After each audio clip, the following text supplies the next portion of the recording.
దోపిడీ ఉన్నది, అణచివేత ఉన్నది. దోపిడీ అణచివేత ఉన్నప్పుడు దానికి వ్యతిరేకంగా తప్పనిసరిగా ఉద్యమాలు పుట్టుకొస్తాయి. ఆపరేషన్ కగారుకు ముందు చాలా ఆపరేషన్స్ జరిగాయి, కానీ ఇంత స్థాయిలో ప్రభావం అనేది మావోయిస్ట్ పార్టీ మీద కానీ మావోయిస్టుల మీద కానీ చూపలేదు. చుట్టుముట్టి విస్తారమైన కాల్పులు చేయడం అనేది ఇది ఇది ఇది ఏంటిది ఇది ఇది ఎన్కౌంటర్ అన్నారు దీన్ని. ఇది యుద్ధం అంటారు. ఇది ఆయనకు కళ్ళు లేవు, ఆయన కాడ తుపాకీ లేదు, ఒంటరిగా ఒక గుడిసెలో ఉన్నాడు, ఆయన పట్టుకొని చంపారు. నువ్వు ఉద్యమాలను మొత్తంగా నిర్మూలించడం అనేది ఏ దేశంలో సాధ్యం కాలే, భారతదేశంలో కూడా సాధ్యం కాదు, ఎన్నటికీ కాదు. అమిత్ షా చెప్పినట్టుగా 2026 నాటికి మావోయిస్టులే ఇంకా ఉండరు లేరు అనే విధంగా చేసేస్తారా?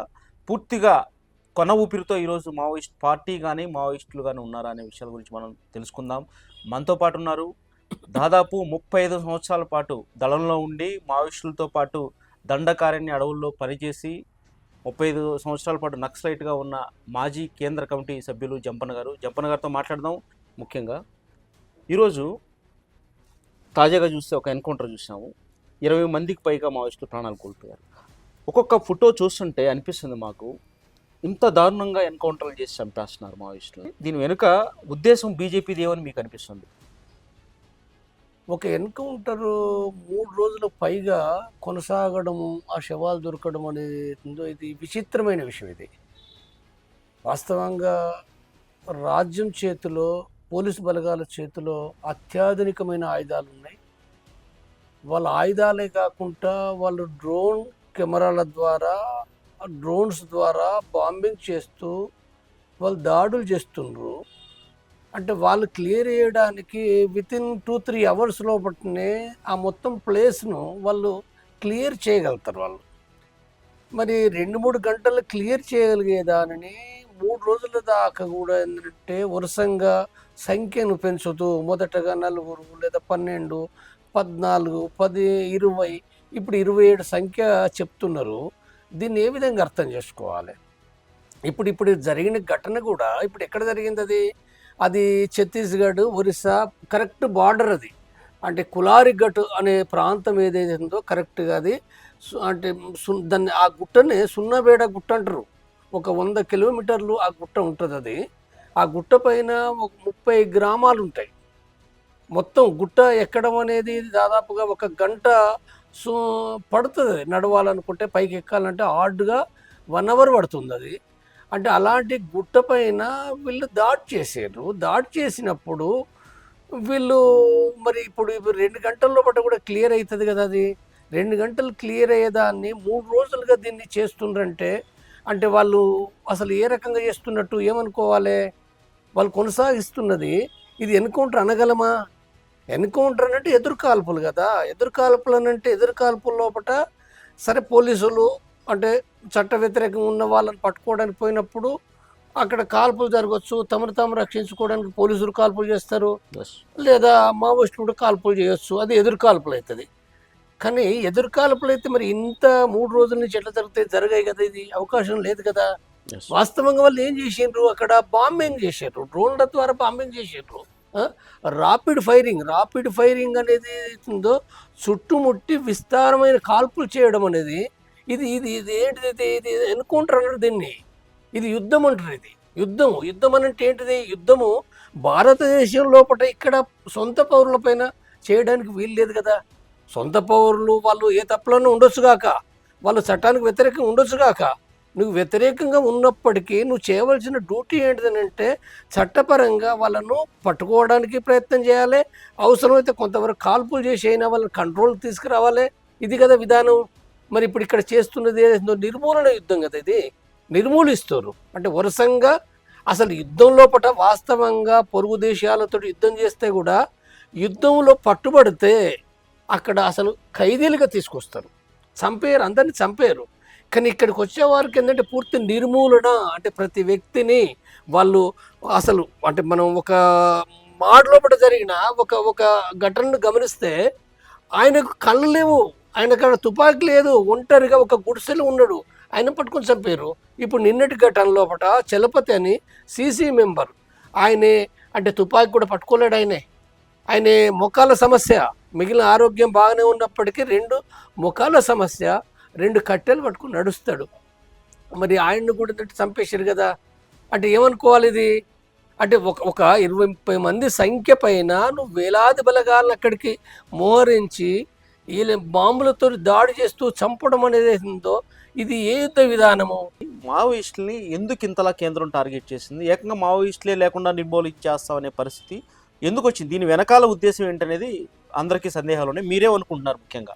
ఇవాళ ఏం జరుగుతున్నదని అంటే ఛత్తీస్గఢ్ లోపల మైనింగ్ జరుగుతుంది పెద్ద ఎత్తున. అంటే ఆ ఛత్తీస్గఢ్ లోపల అంటే ఇనుము ఉన్నది, ఆ బొగ్గు ఉన్నది, అంటే రకరకాల ఖనిజాలు ఏవైతున్నాయో ఈ ఖనిజాలు తీయడానికి గుత్త సంస్థలు, కార్పొరేట్ సంస్థలు, ఆదాని అంబానీ లాంటి సంస్థలు అక్కడ ఆ మైనింగ్ చేస్తున్నారు. ఆ మైనింగ్కి వ్యతిరేకంగా అక్కడ ప్రజలు పోరాడుతున్నారు. ఆ మైనింగ్ చేయడం మూలంగా ప్రజలు నిర్వాసితులు అవుతారు. వాళ్ళ వ్యవసాయం నడవదు. అది వాళ్ళ యొక్క నీరు, తాగే నీరు కూడా ఏంటంటే కలుషితం అయిపోతుంది. కాబట్టి వీటికి వ్యతిరేకంగా ఆ ప్రజలు పోరాడుతున్నారు. ఇప్పుడు కోర్టులు ఉన్నాయి, అదేవిధంగా కోర్టుల ద్వారా న్యాయ పోరాటం చేయొచ్చు, దాన్ని ఎదుర్కొనే ప్రయత్నం చేయొచ్చు. గతంలో మీరు చెప్పినట్టుగా మీరు 35 ఏళ్ల క్రితం మావోయిస్ట్ పార్టీలోకి వచ్చారు, మీరు ఒక మావోయిస్ట్గా ఉన్నారు. అప్పుడు పరిస్థితులు వేరు, ఇప్పుడు వేరు. ఇప్పుడు పూర్తిగా మారిపోయాయి. ఇప్పుడు ఆల్మోస్ట్ మొత్తం అంతా కూడా ప్రజా సమస్యల మీద ప్రజా పోరాటాలు కానీ ఆ పందా మారిపోయింది. ఆ విధంగా పోరాటం చేయొచ్చు కదా. వాళ్ళు తప్పనిసరి పరిస్థితుల్లో బట్టి వాళ్ళు ఆయుధాలు పట్టుకోవాల్సి వచ్చింది. ఒక పార్టీగా ఏర్పడినరు, వాళ్ళు కొనసాగిస్తున్నారు. అయితే ఇవాళ ఉన్న పరిస్థితులు మార్పు ఉన్నదనంటే ఇవాళ కూడా ఏంటంటే ఇవాళ గతం లాంటి భూస్వామ్య వ్యవస్థ కాదు ఇది. గతంలో ఆనాడున్న భూస్వామ్య వ్యవస్థగా లేదు. ఇవాళ ఉన్నది ఏంటిది? పెట్టుబడిదారు వ్యవస్థ. పెట్టుబడిదారు వ్యవస్థ అని అంటే దోపిడీ లేదని కాదు, అణచివేత లేదని కాదు. ఇవాళ చట్టాలు లేకపోతే ప్రజాస్వామ్యం అని అంటున్నామో, ప్రజాస్వామ్యం ఏదో అది కొనసాగుతున్నదని అర్థం ఏమీ లేదు. కానీ ఇవాళ పరిస్థితులు మారినాయి. ఈ పరిస్థితులు మారినాయి కాబట్టి ఇవాళ మావోయిస్టు పార్టీకి సంబంధించి వచ్చినప్పుడు గతంలో వచ్చిన రిక్రూట్ ఇవాళ లేదు, తగ్గింది. అవును. రిక్రూట్ ఎందుకు తగ్గింది? తగ్గడానికి కారణం ఏంటంటే గతంలో ఉన్న భూస్వామ్య వ్యవస్థ లేదు, ఇప్పుడు ఉన్నది పెట్టుబడిదారు వ్యవస్థ. పెట్టుబడిదారు వ్యవస్థలో దోపిడీ తీవ్రంగా ఉన్నది. కానీ ఈ తీవ్రంగా ఉన్న ఈ దశలో అంటే ప్రజలు ఆయుధాలు పట్టుకోవడానికి సిద్ధంగా లేరు. కొద్దిమంది వ్యక్తులు పోతుంటారు, వ్యక్తులు పోవటం లేదంటే పోతున్నారు. కానీ గతంలో పోయిన ఆ స్థాయి లోపల ఇవాళ లేదు. ఈ మార్పు ఉన్నమాట వాస్తవమే. కానీ అయినప్పటికీ కూడా ఇవాళ ఈ కార్పొరేట్ దోపిడీకి వ్యతిరేకంగా మరి ప్రజలు పోరాడతారు కదా. ప్రజలు అంటే కోర్టులో కేసులు వేసి పోరాడలేరు కదా. ప్రజలు పోరాటం అంటే ఏంటిది అంటే సాయుధంగా పోరాడుతామని కాదు. ఇప్పుడు అక్కడ మైనింగ్కి వ్యతిరేకంగా కూడా వేలాది ప్రజలు ర్యాలీ చేశారు. ర్యాలీ చేసే రైట్ ఉంది కదా. అంటే ఒక రకంగా చెప్పాలని అంటే ఏంటంటే ప్రభుత్వం, కేంద్ర ప్రభుత్వం ఏదైతే ఉందో ఆ సమస్యను పరిష్కరించాలి. సమస్యను పరిష్కరించకుండా మరి వాళ్ళపైన దాడి చేయడం, నిర్మూలించడం అనేది ఏమనుకోవాలి? అంటే కార్పొరేట్ వర్గాల కోసం అనేది స్పష్టంగా కనబడుతుంది కదా.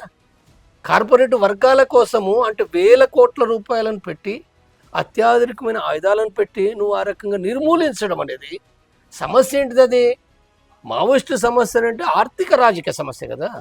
ఒక ఆర్థిక రాజకీయ సమస్యను పరిష్కరించడానికి నువ్వు నిర్మూలన చేయడం అనేది రాజకీయంగా చాలా తప్పుడు విధానం. అది ఒక ప్రభుత్వం అవలంబించవలసిన విధానం కాదది. సో ముఖ్యంగా ఆపరేషన్ కగారుకు ముందు చాలా ఆపరేషన్స్ జరిగాయి, కానీ ఇంత స్థాయిలో ప్రభావం అనేది మావోయిస్ట్ పార్టీ మీద కానీ మావోయిస్టుల మీద కానీ చూపలేదు. ఎప్పుడైతే ఆపరేషన్ కగార్ అన్నారో ఈ ఏరివేత ప్రక్రియ బాగా పెరిగిపోయింది. దాదాపు అనేక సందర్భాల్లో మావోయిస్టులను హతమార్చేస్తున్నారు, దారుణంగా కాల్చి చంపేస్తున్నారు. ఇక్కడ ఎక్కడ లోపం స్పష్టంగా కనిపిస్తుంది? మావోయిస్టులను నిర్మూలించాలనే దాంతో ఇవాళ బీజేపీ ప్రభుత్వం ఇది మొదటేం కాదు, ఇది మొదట కాదు, ఇదే చివర కూడా ఉండదని నేను అనుకుంటున్నా. అంటే మొదటగా వచ్చినప్పుడు నక్సలైట్లు పుట్టింది ఎప్పుడు 1970లో కదా. 1970, 69 లోపల పుట్టినరు. ఈ నక్సలైట్ ఉద్యమం అనేది ఒక చిన్న ప్రాంతంలో పుట్టి, అంటే బెంగాల్లో నక్సల్బరీ అనే గ్రామంలో పుట్టి అది విస్తరించింది. అది దేశవ్యాప్తంగా విస్తరించింది. దేశవ్యాప్తంగా విస్తరిస్తున్నప్పుడు ఆనాడు ప్రధానమంత్రి ఇందిరాగాంధీ ఉన్నది. ఇందిరాగాంధీ అనేది నక్సలైట్లను వెంటనే అణచేస్తాను, నిర్మూలిస్తానన్నది. కానీ కొంతమంది చంపిన మాట వాస్తవమే, నిర్మూలించిన మాట వాస్తవమే. కానీ మొత్తంగా మరి నిర్మూలించగలిగిందా నక్సలిజాన్ని? నిర్మూలించలేదు. తిరిగి మళ్ళీ సరే ఆ పార్టీలు దెబ్బతిన్నప్పటికీ మళ్ళీ విస్తరించినాయి, మళ్ళీ పెరిగినాయి. ఆ పెరిగిన ఒక ముక్క నుంచే కదా పీపుల్స్ వారు లేదా మావోయిస్ట్ పార్టీ అనేది దాని నుంచి డెవలప్ అయింది. వాస్తవంగా పీపుల్స్ వారు పార్టీ ఏర్పడినప్పుడు అది 3-4 ఉన్న ఒక నిర్మాణం. అది కొండపల్లి సీతారామయ్య నాయకత్వం కింద ఉన్న ఒక నిర్మాణం. అది ఆ నిర్మాణం అనేది మరి వేల సంఖ్యలో పట్ల మారింది. అది వేల సంఖ్యలో పట్ల మారడం అనేది అంటే దానికి కారణం ఏంటిది అనుకున్నప్పుడు ఈ దేశం లోపల దోపిడీ ఉన్నది, అణచివేత ఉన్నది. దోపిడీ అణచివేత ఉన్నప్పుడు దానికి వ్యతిరేకంగా తప్పనిసరిగా ఉద్యమాలు పుట్టుకొస్తాయి. నువ్వు ఉద్యమాలను మొత్తంగా నిర్మూలించడం అనేది ఏ దేశంలో సాధ్యం కాలే, భారతదేశంలో కూడా సాధ్యం కాదు, ఎన్నటికీ కాదు. వ్యక్తులను చంపొచ్చు, నువ్వు వ్యక్తులను చంపడం అనేది ఇప్పుడు నిన్న చనిపోయిందంటే 27 మందిని చంపినది చెప్తుండ్రు. 27 మంది కాకపోతే మళ్ళీ 20 మందిని చంపొచ్చు కాక, మీరు చంపలేరని కాదు. మీ చేతిలో పట్ల అత్యాధునిక ఆయుధాలు ఉన్నాయి, డ్రోన్లు ఉన్నాయి, చేయగలరు. కానీ మొత్తంగా ఉద్యమాలు నిర్మూలించగలుగుతారా? మీరు పార్టీని నిర్మూలించగలుగుతారా? అసలు నిర్మూలించడం అనే భాష అది సరైనది అవుతుందా? నిర్మూలించడం అనేది ఒక రాజ్య పాలకులు అంటే ప్రజల చేత ఎన్నిక కాబడిన ప్రభుత్వాలు ఈ మాట మాట్లాడడం ఇది కరెక్ట్ కాదు కదా.